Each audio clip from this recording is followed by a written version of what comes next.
Hey everybody, Daniel here with part two, I guess, of the card show recap. This was from Saturday, February 11th at the Quinta Inn in Phoenix, Arizona.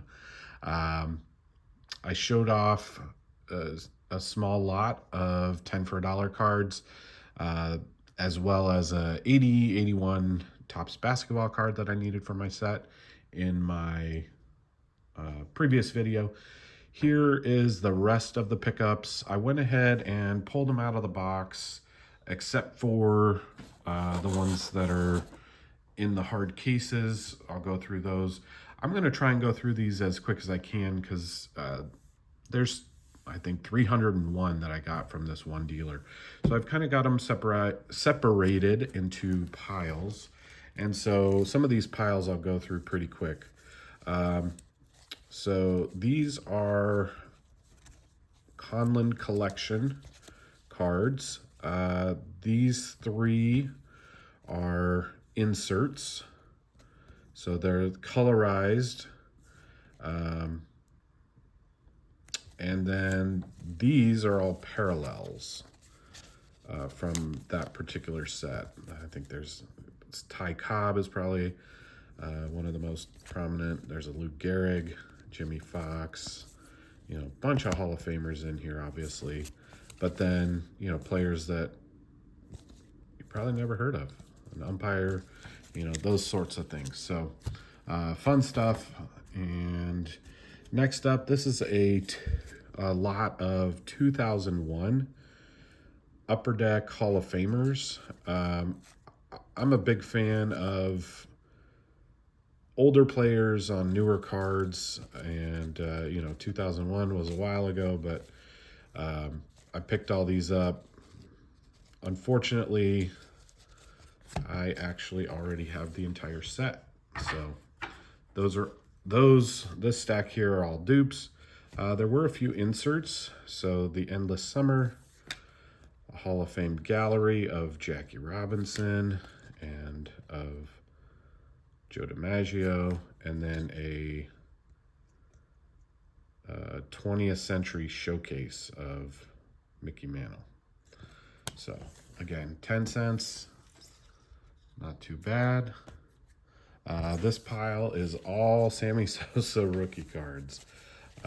This particular dealer just has a ton of them. Actually, that one snuck in there, not a rookie.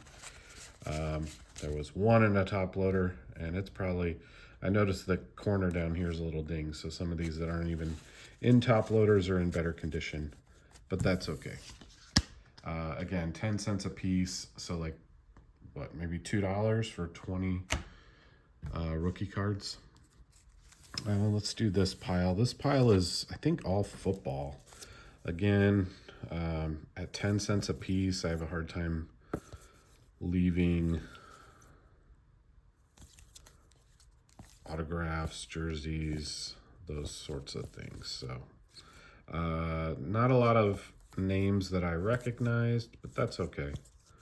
I'm sure there's somebody out there that I can trade with, or somebody that will enjoy those. I got this one because he's holding up the Man of the Year award, the Walter Payton Man of the Year award. If you watched the Super Bowl yesterday, you might have seen where the Eagles fans booed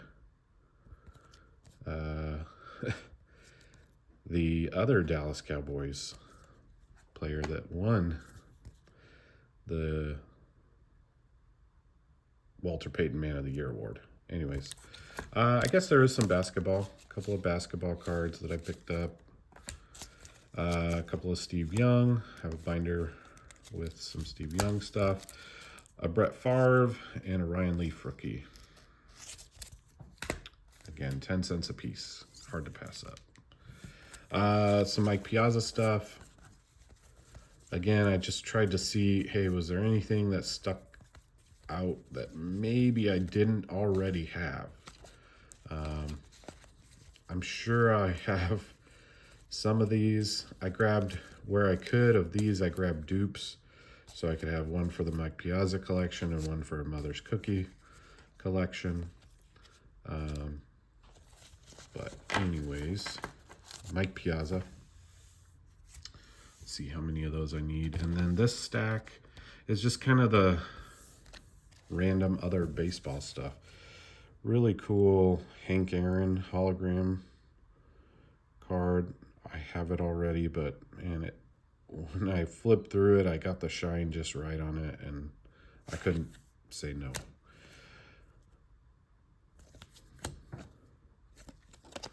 That one's numbered to 500. This card, man, this card was a huge card back in 1990. You know, packs of 90 Leaf were expensive compared to other stuff. You know, they were in line with Upper Deck, maybe even a little bit more, especially when, you know, kind of the rookie card craze, right? With Frank Thomas, and then later with Sammy Sosa. But so I remember only buying maybe a couple of packs, and I actually pulled the Griffey, and I was as happy as could be. You know, at the time, I was a Griffey fan only, not only, but I didn't mind not pulling the Frank Thomas.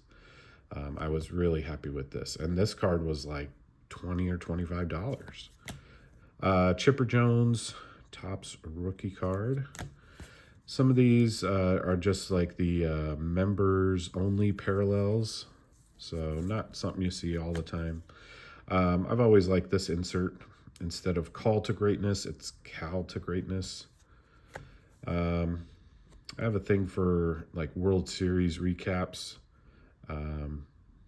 So like those sets, Topps has a bunch starting in the 60s. And then you have various other, you know, Fleer did some, Upper Deck has done some, those sorts of things. Andy Bennis, this is like an in-person auto, but for 10 cents. He was on the Diamondbacks. Actually pitched their very first game in 1998. He was the starting pitcher. Frank Thomas rookie, I think you might see a couple more of those. Again, at 10 cents, such a great card. I picked up a few of the Sports Illustrated for Kids cards. These are some sort of parallel, or not parallel, but Twizzlers. That's what they are. It's either from a Twizzlers set. So again, I picked up 2 of the Piazza in case I need one for my Piazza binder. Love the oddball stuff. Pretty sure I have this, but I also like the 3000 Hit Club and things like that. So picked that up. Got this cool Reggie. It folds out, ticket studs, and I have a Reggie binder. Stephen Drew rookie. This is just one that you don't see very often. I've started logging Diamondback stuff on TCDB, and so wasn't sure if I had this one or not. Speaking of Diamondbacks cards, here's some more of the Pepsi Diamondbacks cards. More Sports Illustrated for Kids. A couple of starting lineup cards. Again, I need to get a binder going for starting lineups. The Dufex technology here on these Aces cards I always thought was pretty cool. I remember I had from Score Select in like 92 or 93. Again, this was like new technology. And I think I had a Charles Nagy that I pulled from a pack. But Roger Clemens, a little bit better than Nagy. Saw this in there. This is like a redemption card from 95 Score for a Platinum team set. I think these were kind of a tough pull, like maybe one per box or even tougher than that, but for the Platinum team set. So this, I made mention, Big League has come out with something similar, but this is the Upper Deck. So I've always liked these Upper Deck Most Wanted poster type cards. And so I was happy to find a Sosa, an 84 tops, Ryan Sandberg. Not sure necessarily why I grabbed it, but second year Ryan Sandberg looked to be in fairly decent condition. Obviously the top loader is weathered. Yep, here's a couple more Frank Thomas rookie cards.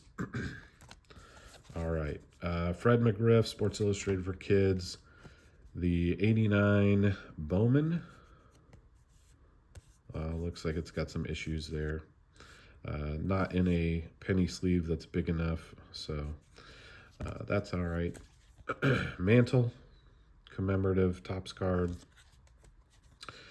This King B quality meat snacks.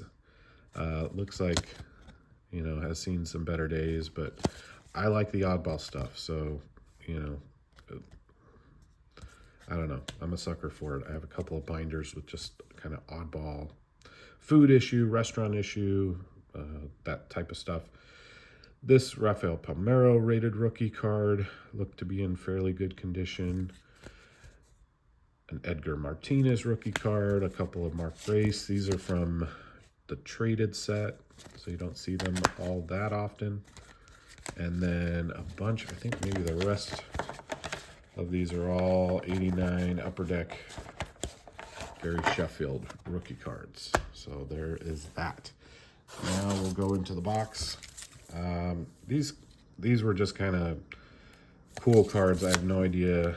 It looks like they're from Skybox. This one might be an insert. This one, it doesn't look like it, but again, how cool is that? So a couple of cool football cards. These were the first day issue, and for the most part, you know, it looks like the person that had these probably, you know, these are what, 93? Yeah, probably pulled these in 93, put them in these oversized snap tight, and then put a team bag on them. So they are, you know, they look pretty fresh. I think the rest is all baseball, so probably the same person. Again, some of these I think are pretty cool, like these two. I know David Need signs TTM, so maybe I'll send to him. I'm not sure about Nigel Wilson. Some of these are, you know, kind of basic, but whoever pulled them in 1993 thought that they were worthy of these holders. There's a bunch of these Phenom cards. This person must have opened a ton of Fleer. Cards are kind of spilling all over the place.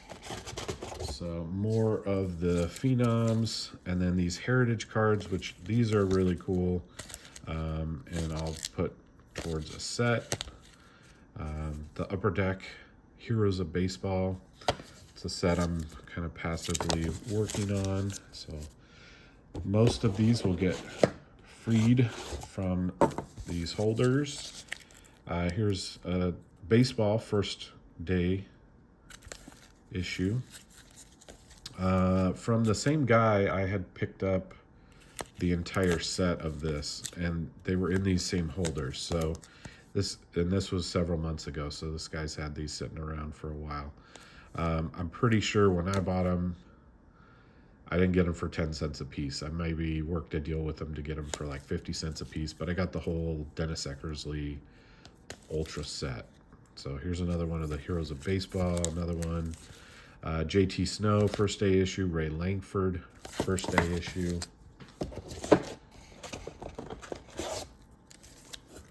Dave Magadan, Mark, I'm not even sure how you pronounce that name, so I'm not going to try.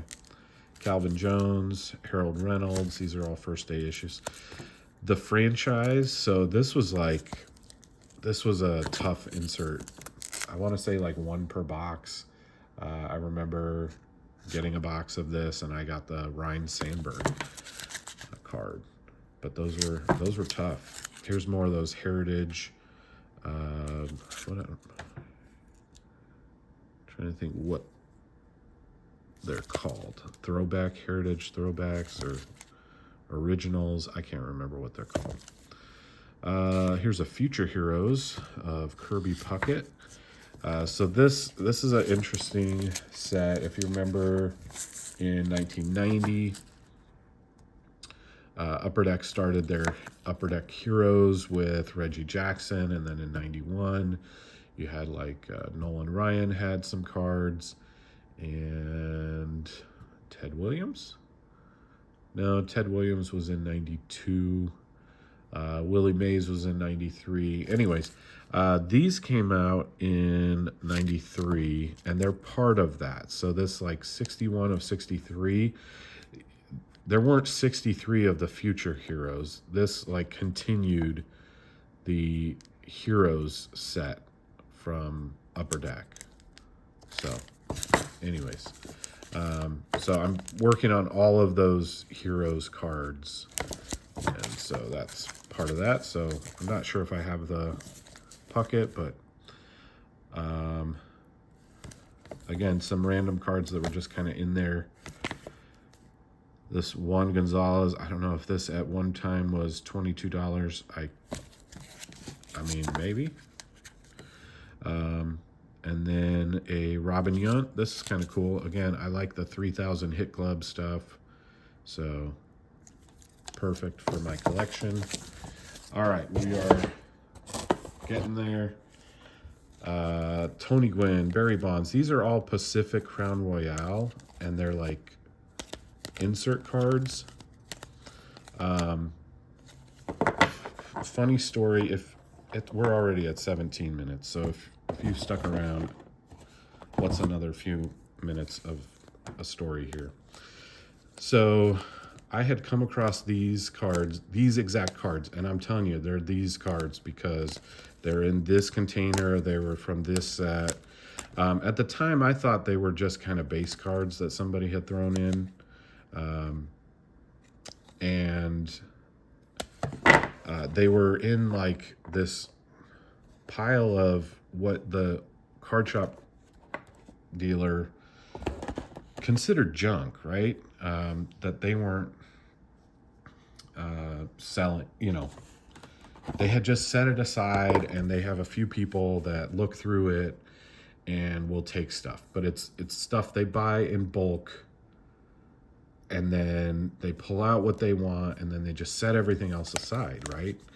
And so I had an opportunity to look at this particular box that had these cards in it, these exact cards. And I was like, okay, these are cool. You know, I love the, you know, Mo Vaughn, Kerry Wood, Vinny Castilla. These are guys that I grew up watching, right? The Killer Bees, Bagwell and Biggio. Paul Molitor, 3000 Hit Club. Mike Piazza, one of my favorite players. So these are all cards that, hey, I love it, right? And so I was excited, like, oh, how much for this box? And the guy was like, I'd do $30. And I was like, oh, shoot. You know, I thought these were, you know, like 10 cents, 25 cents, maybe. He's like, no, those are all inserts. I was like, okay, well, I'll pass, right? And then several months go by, and this dealer at the card show ends up with them, and I end up getting them all for 10 cents. So I'll have to go through and see, you know, where am I at with a set in regards to some of these, you know. But there it is. Thanks for watching. Hope you enjoyed it. 301 dime box cards from the February 11th, 2023 card show in Phoenix, Arizona.